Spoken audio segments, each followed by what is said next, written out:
closer. Hi. Thank you for having us. I'm incredibly happy to be here. This is, for me, an opportunity to thank you and to thank all of you for all the incredible fun you've given me and my family over the years. Today, we just wanted to begin by talking about storytelling across different platforms. And the incredible thing is when you look, obviously, at the few short decades going from Pong to Portal, it's a little bit like, cave drawings to the Italian Renaissance. It's an amazing thing to see. The games now, in many cases, are far better than movies in telling stories and having characters that are complex, multi-act structures, really complex characters. Film, of course, and TV has the ability to tell stories in a linear way where we get to sort of work at least the ambition being to craft a story, making sure that we're creating the experience specific that we want the audience to have. And there are a lot of different approaches that we take. So actually, I'm going to interrupt you, JJ. Sure. I mean, I'm sure, you're brilliant, and you made Cloverfield and Super 8 and Alias and Fringe and so on. But the implicit criticism that games have been making about movies is that movies take away this notion of agency. When I'm a gamer, I'm in the game. So not to pick on you, but let's take a quick look at a clip from Cloverfield.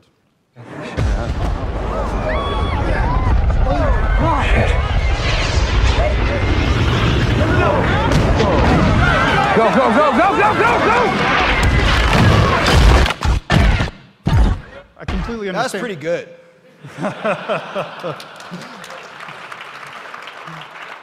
So I completely understand the narrative device you're using there. Yeah. But, I'm looking at that as a gamer and I'm saying, put the camera down and fucking run. And you won't let me do that, right? Yeah, well, I hear you. First of all, the logic of someone continuing to shoot, if you go to YouTube, you see many examples of people that you think, well, what wouldn't they just fucking run? And they don't necessarily. But I also feel like what you're saying is actually a problem that I have in games sometimes where, players are often driving the scene in the wrong direction. Robbie, do we have that clip, that Half-Life 2 clip? The lab. Can we just play that real quick? My goodness. Gordon Freeman. It really is you, isn't it? I found him wandering around outside. Bit of a troublemaker, isn't he? We owe a great deal to Dr. Freeman, even if trouble does tend to follow in his wake.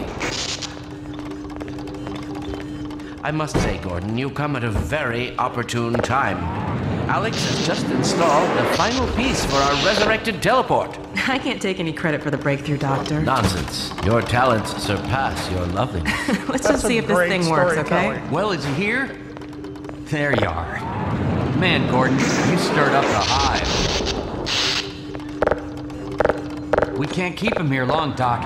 It'll jeopardize everything we work for. Hurry, he's coming with me. That's right, Barney. This is a red letter day.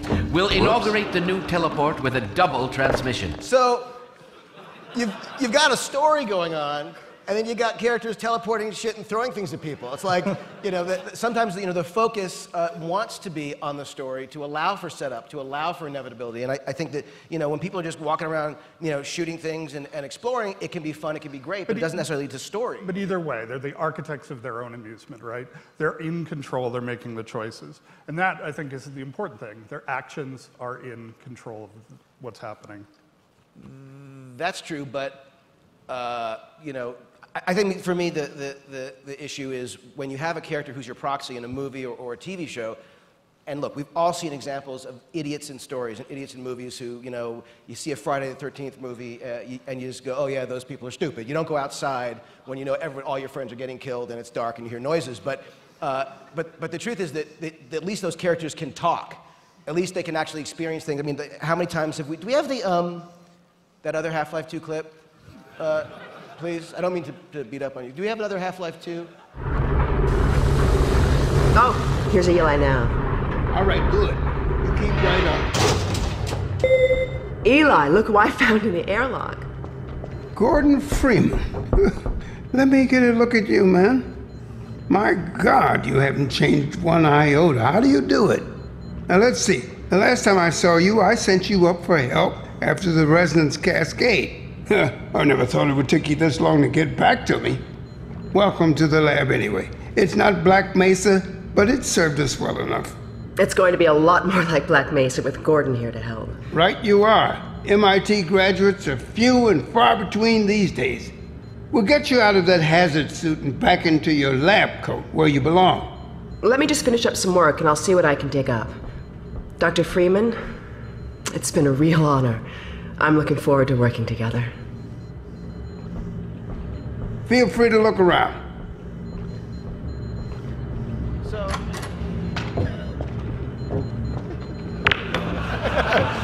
So, I mean, does Gordon know him or not?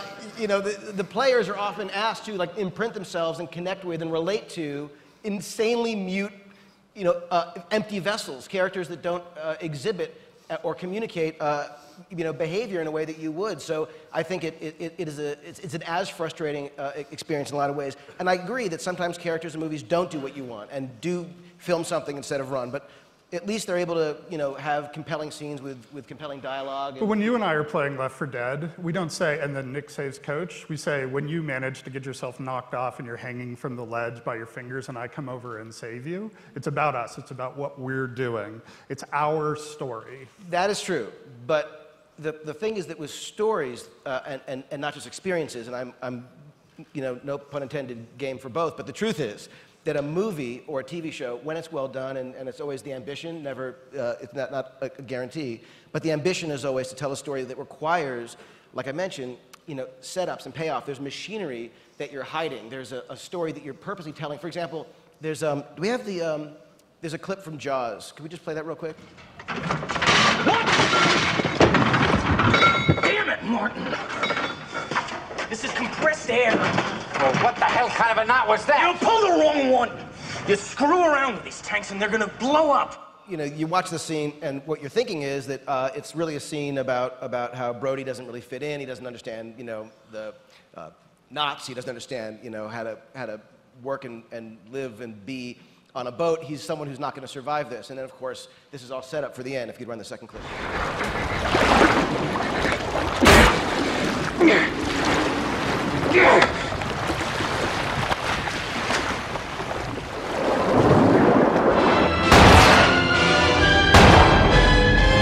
Smile, you son of a...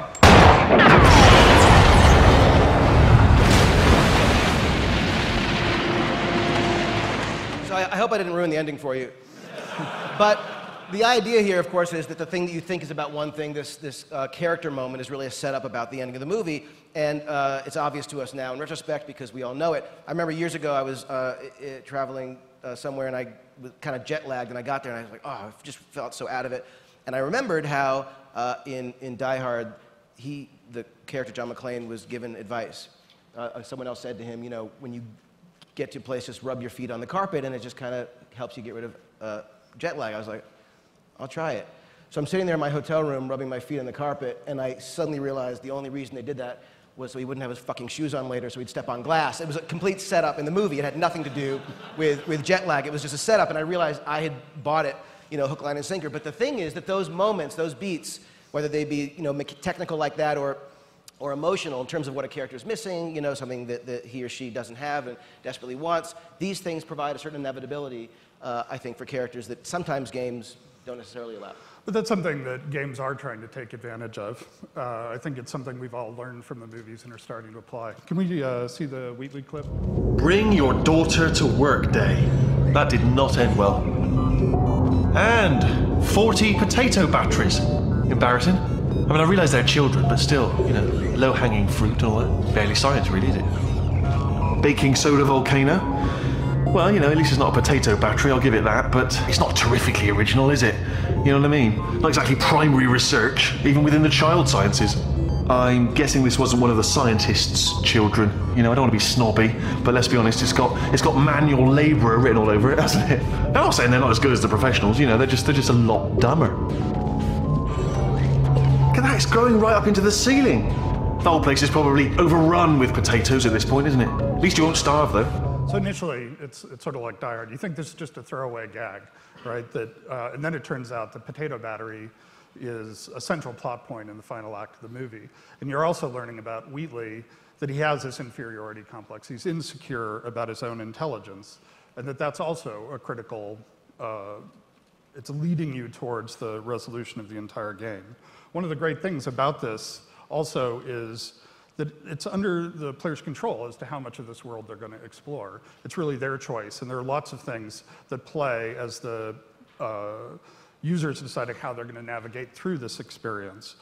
And it's that self-paced notion that actually psychologists use to talk about optimal experiences that I think is really critical and something that movies could really think about, is how to give the control of that absorption over to them. One of the advantages we have is that as we embed more and more potential experiences, it gives people the opportunity to have multiple playthroughs. No, which is, by the way, something that we try to do in movies as well. I mean, a lot of times when we're developing a story or a script or a scene, we'll think about how does it work upon first viewing, how does it work upon multiple viewings.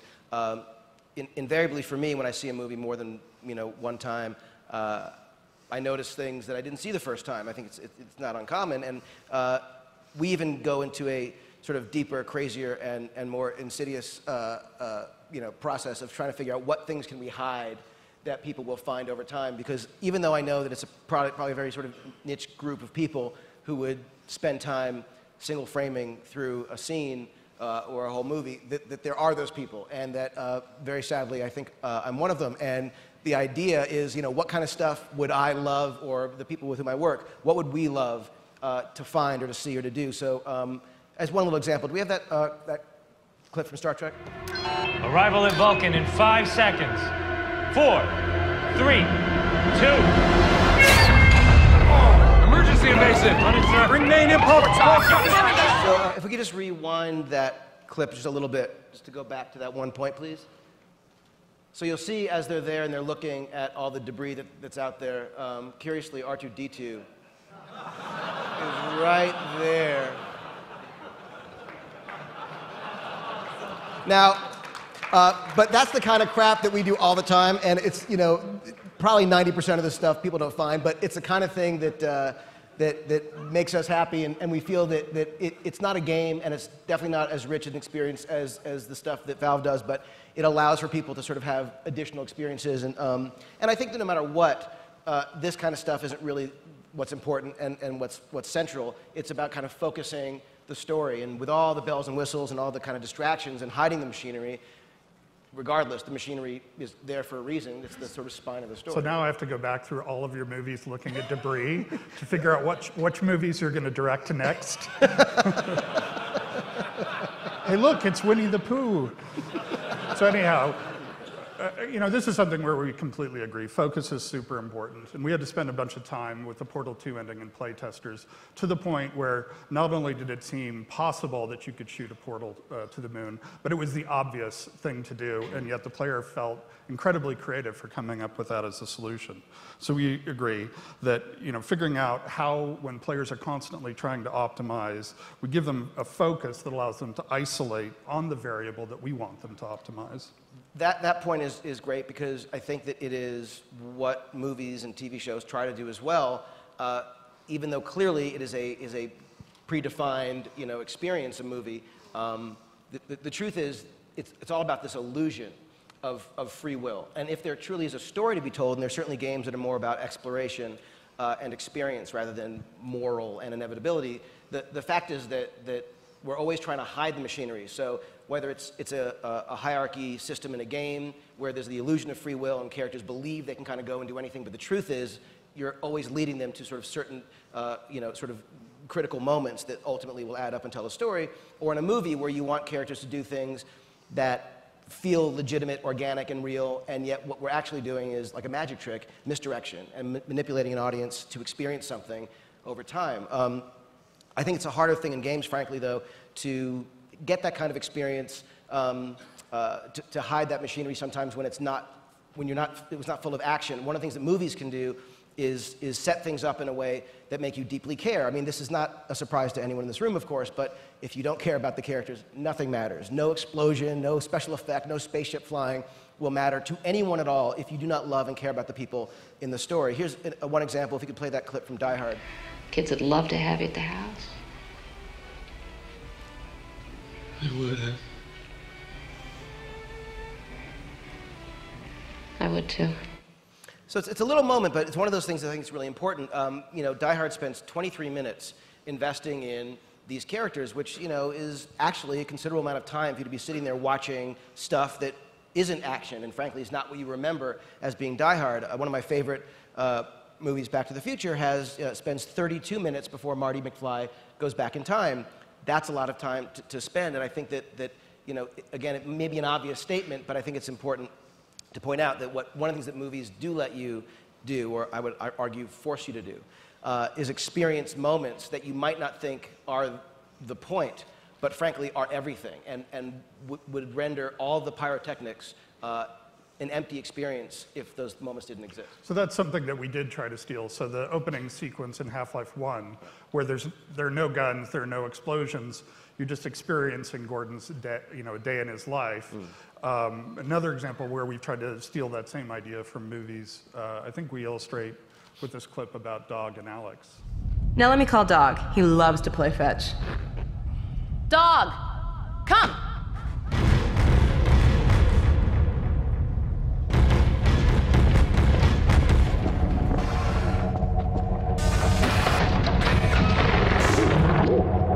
Good doggy.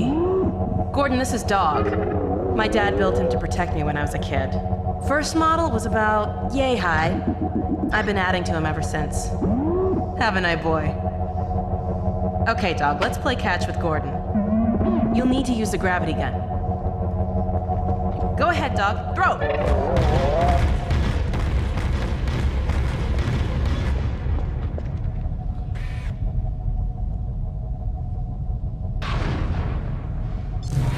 Good catch!